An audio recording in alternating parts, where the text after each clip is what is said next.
namaste, very good morning everyone. Welcome again to my YouTube channel GK Law Classes. So previously we have started with the Right to Information Act of 2005, जिसका part 1 की video already हमारे channel पे available है. तो जिसने अभी तक checkout नहीं किया फटाफट से जाके चेकआउट कर सकते हैं.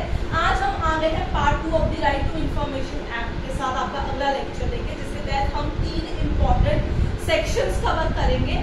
सो 31 टोटल इस एक्ट के सेक्शंस है, बट इसमें से कुछ इंपॉर्टेंट सेक्शंस ही हमें सिर्फ कवर करने हैं. तो हम उन्हीं के बारे में सिर्फ अपने दोनों वीडियोस में बात कर रहे हैं.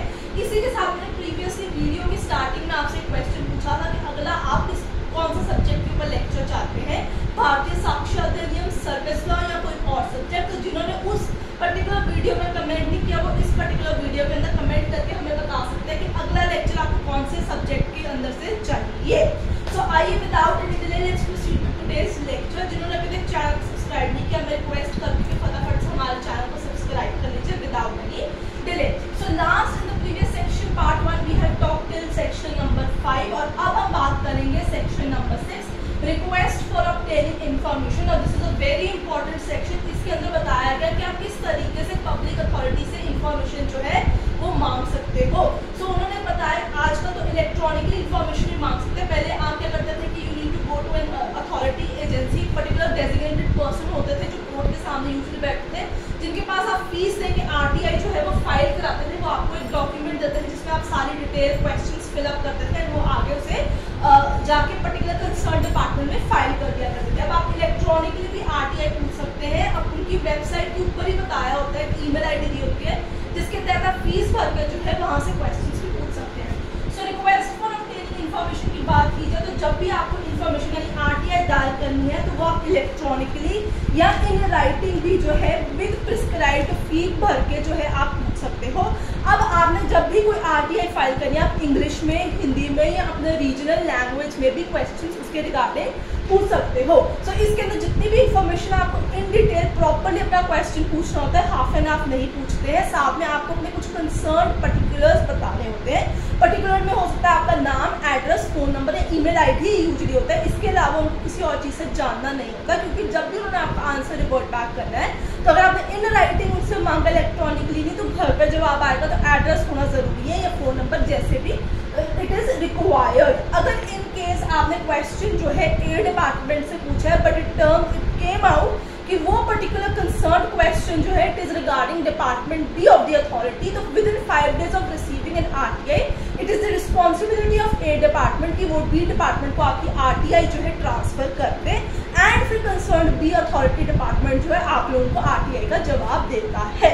सो आगे चलते हैं section number 7 disposal of the request. So with in what time, कितनी देर के अंदर आरटीआई जो है उसका जवाब आना वाया पब्लिक इंफॉर्मेशन ऑफिसर और APIO is compulsory.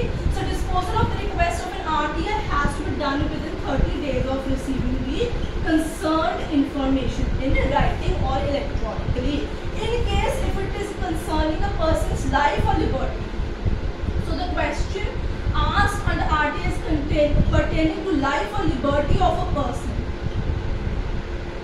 right? Then in that particular circumstances it is mandatory for the PI or APIO to answer that RTA within 48 hours. In case 30 days के अंदर आप लोगों को जवाब नहीं आता and it has been rejected by the API or PIO, then that rejection should be communicated to the concerned person with the reasons of rejection. तो student अब चलते हैं पार्ट 2 के इम्पोर्टेंट सेक्शन नंबर 8 की तरफ, जिसमें से मेजॉरिटी क्वेश्चंस आते भी हैं, ठीक है. और पार्ट 1 के अंदर मैंने बहुत सारे अलग अलग छोटे छोटे पॉइंट्स भी कवर किए हैं, उसके अंदर से भी जो है बहुत बड़ी क्वेश्चंस पूछ लिए जाते हैं. सेक्शन नंबर 8 चलते हैं. ऐसी कौन सी इंफॉर्मेशन है जो बार्ड है from providing to the citizen of India? Exemption exemption from disclosure of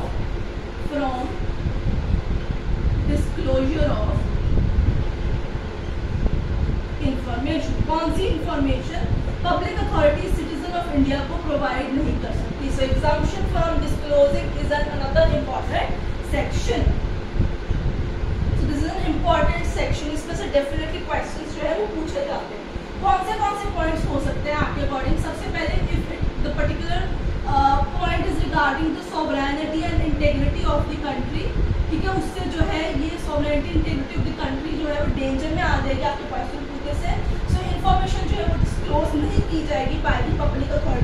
भी आपकी रिजेक्शन होगी आरटीआई की, उनको रीजन लिखना होगा कि किस चीज के तहत उन्होंने वो पर्टिकुलर चीज की आपकी मनाई की है। नेक्स्ट, स्ट्रैटेजिक और इकोनॉमिक और scientific interest of state, right, forbidden by court,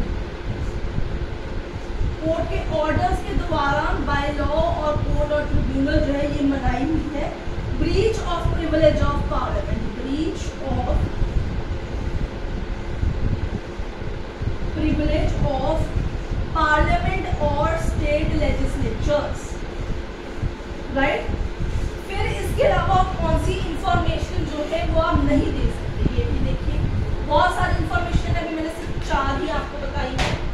commercial जो आपके सीक्रेट्स है, कमर्शियल कॉन्फिडेंस और secrets, commercial confidence,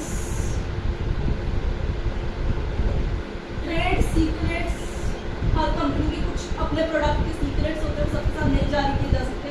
intellectual property rights, copyright है, पेटेंट है, ट्रेडमार्क है, फालतू उठा के हर किसी की इंफॉर्मेशन नहीं दी जा सकती और how it is made, larger public interest, ठीक है, वो प्रॉपर इन डिटेल आपको रीजंस फॉर रिजेक्शन बता देते हैं। फिड्यूशियरी रिलेशनशिप, ठीक है, कभी कभी कुछ महकमों की अपने रिलेशनशिप्स होते हैं एम्प्लॉयर्स के, वो जो है कंसर्न इंफॉर्मेशन सिर्फ उन्हीं के बीच की होती है, वो बाहर नहीं जा सकती। Personal information of staff, personal information of staff, ठीक है। फिर है confidence from foreign governments, confidence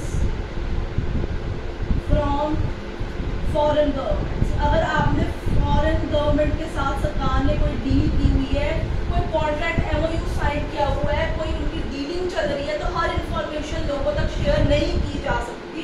this is an important thing, right students. ये सारे पॉइंट्स एज इट इज आप इसके नीचे मार्क करेंगे क्योंकि यही सेक्शन 8 में लिखा हुआ है। Endangering, certain information would endanger life और लिबर्टी ऑफ पर्सन, किसी भी XYZ पर्सन या स्टाफ की, ठीक है, वो इंफॉर्मेशन लीक नहीं होनी चाहिए। कैबिनेट पेपर्स, कैबिनेट मीटिंग के कुछ अपने पेपर्स और रिकॉर्ड्स होते हैं जो लोगों तक जो है साझा नहीं किए जाते हैं। फिर इन्वेस्टिगेशन या कोर्ट की प्रोसीडिंग चल रही है, इन्वेस्टिगेशन गोइंग ऑन, तो हर इंफॉर्मेशन रिगार्डिंग द सूट आपको नहीं प्रोवाइड कर सकते, ऑफेंडर्स के रिगार्डिंग आपको हर इंफॉर्मेशन जो है नहीं दी जा सकती। So these are the information which are exempted from being disclosed by the information officer. Section number 10, severability. In case the question has been asked, ठीक है, आपसे कोई क्वेश्चन पूछा गया है, वो 2 हिस्सों में, एक इंफॉर्मेशन जो है आपको बता दी गई है ए पार्ट की, बट बी पार्ट जो है it is exempted from disclosure. तो अगर दोनों हिस्से डिवाइड हो जाते हैं उस क्वेश्चन के, तो वो एपीआईयू जो कि एग्जम्प्टेड एरिया नहीं है उसका आंसर आपको दे देगा, जो एग्जम्प्टेड पोर्शन है वो आपको बता देगा और उसका आंसर आपका रिजेक्ट कर दिया जाएगा। So they have a power of severability of the questions in regard to what has to be given information and what does not supposed to be given to the concerned persons.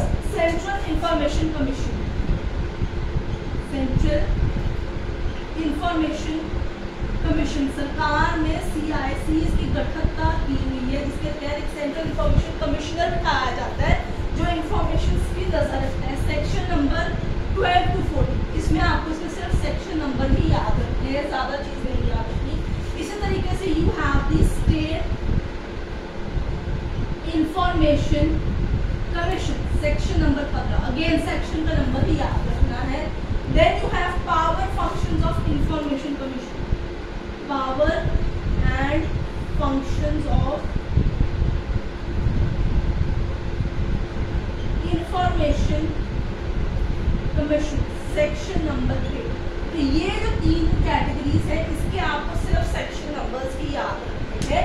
So major जितने भी आपके sections हैं वो सारे के सारे part 2 में मैंने कवर कर दिए हुए हैं। ये सारे में से ही मेजॉरिटी क्वेश्चन आते हैं। इसी के साथ अगर आपको इसके केस लॉस की लिस्ट चाहिए तो वो भी आप मुझे कमेंट सेक्शन में मेंशन करके बता सकते हैं। मैं नेक्स्ट टाइम आपके साथ शॉर्ट्स में केस लॉस की लिस्ट जो है वो शेयर कर दूंगी। एंड जो क्वेश्चन मैंने वीडियो के स्टार्टिंग में पूछा था, अगला कौन सा सब्जेक्ट का लेक्चर चाहिए, उसको भी कमेंट करना भूलिएगा मत। तो अगर आपको आज की वीडियो पसंद आई है तो लाइक शेयर कर दीजिए, और जिसने अभी तक चैनल को सब्सक्राइब नहीं किया फटाफट से चैनल को सब्सक्राइब कीजिए। क्वेश्चंस के आंसर डेफिनेटली कमेंट सेक्शन में मेंशन कीजिएगा, मैं इंतजार करूंगी। So till then keep learning.